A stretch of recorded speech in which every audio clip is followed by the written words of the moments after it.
स्वागत है।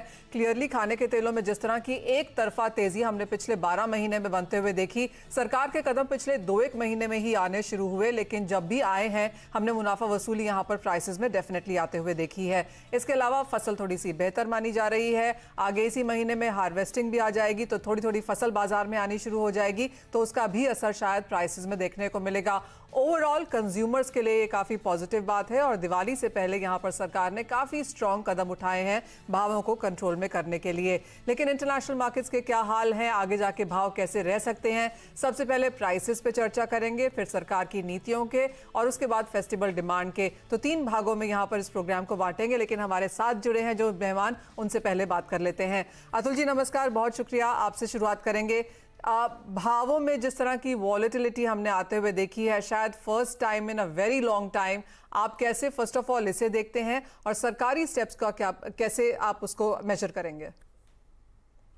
देखिए मनीषा जी, मेरा तो ये मानना है, तो जो इतने अरसे से, इतने सालों से हिंदुस्तान ने अपने ऑयल सीड सेक्टर को जो बिल्कुल निग्लेक्ट किया था, now it is coming home to roost. जहां जैसे ही डिमांड बढ़ी पोस्ट कोविड और वर्ल्ड में ऑयल की सप्लाई थोड़ी टाइट हुई और फाइनेंसेस थोड़े ईज हुए एंड इंटरेस्ट रेट्स डाउन हुए, तो हम लोगों ने स्क्वीज देखा और हिंदुस्तान के अंदर तो मतलब इतना ज़्यादा तेजी हो गई थी कि गवर्नमेंट को मजबूर होके सारे एक्शंस लेने पड़े।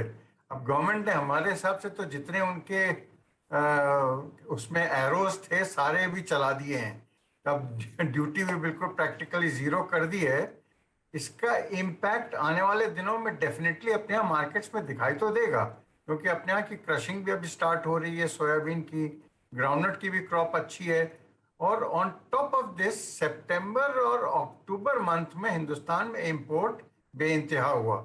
इनफैक्ट अगर अपने सितंबर मंथ का इंपोर्ट देखें, वो ऑल टाइम हाई था at close to about 17 lakh ton, जिसमें कि 12.5 पौने 13 लाख टन तो केवल पाम अलोन आया है। तो मेरा तो ये मानना है कि आने वाले दिनों में पाम ऑयल थोड़ा प्रेशर में आएगा, और क्योंकि इंपोर्ट भी इसका बहुत ज्यादा हुआ है, अक्टूबर मंथ में भी इंपोर्ट काफी होगा। बट सोया और सनफ्लावर में बहुत ज्यादा इंपैक्ट मेरे को नहीं लगता कि बहुत ज्यादा होगा। बट ओवरऑल 10-12 रुपए किलो की मंदी आ जाना मामूली बात है। और जहां तक मस्टर्ड की आपने बात करी है कि मस्टर्ड आज की तारीख में ऑलमोस्ट 170 रुपए किलो की रेंज में आ गया है, तो इस लेवल पे मस्टर्ड की डिमांड भी अफेक्ट हो रही है। और मैं नहीं समझता कि इतने भाव डिफरेंस पे मस्टर्ड सस्टेन कर पाएगा। तो आने वाले दिनों में मस्टर्ड को भी थोड़ा बहुत दबना तो पड़ेगा। तो I think we will have to acknowledge the fact कि आज गवर्नमेंट को भी थोड़ी चिंता हुई कि आज कंज्यूमर इतना ज्यादा परेशान हो रहा है सभी चीजों से, तो कुछ तो उसको राहत दी जाए। जी हाँ, एक तो सरकार की नीतियों का असर और जिस तरह से रिकॉर्ड इंपोर्ट्स हुए हैं सितंबर के महीने में, उसका इम्पैक्ट हमने प्राइसेस में जरूर आते हुए देखा है। डॉक्टर पाठक, ये सवाल आपसे है और ये सवाल काफी कमोडिटीज पे है फिलहाल, क्योंकि हमने जिस तरह का प्राइस राइज आते हुए देखा है। पिछले साल तो ऑफकोर्स प्रोडक्शन भी कम थी, कंजम्पशन भी कम थी, लेकिन अब यहाँ पर बाजार खुल रहे हैं, एक पेंटअप डिमांड यहाँ पर आती हुई नजर आई है, चाहे वो एनर्जी